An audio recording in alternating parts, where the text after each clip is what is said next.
ಬೇಕಾದ್ರೆ ಒಂದು ಬೋಗ್ರಿ ಮಾಡ್ಕೊಂಡು ನೀನ್ ಇಚ್ಛೆ ಬಂದಾಗ ಆಡಿಸ್ತಿದ್ಯಾ ಸ್ವಾಮಿ. ಆ ಆಟದಲ್ಲಿ ಎಷ್ಟು ದಂಡಿದೆಯೋ ಏನೋ. ತಿನ್ನೋ.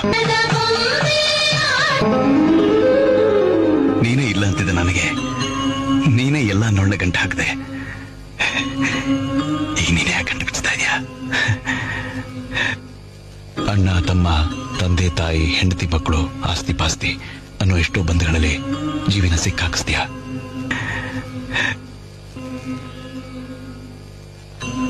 ಆ ಸಿಕ್ಕುಗಳನ್ನ ಮೃತ್ಯು ಅನ್ನೋ ಒಂದು ಚಿಕ್ಕ ಸ್ಪರ್ಶದಿಂದ ತಟ್ಟಂತ ಬಿಡಿಸ್ಬಿಡ್ತೀಯ.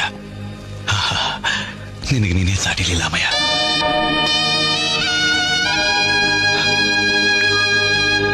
ಸ್ವಾಮಿ, ನಿನ್ನ ಕಣ್ಣಲ್ಲಿ ನೀರ. ನನ್ನ ಲೀಲೆನೇ ನನಗೆ ನೆನಪಿಸಿ ಕಣ್ಣೀರು ಬರೋ ಹಾಗೆ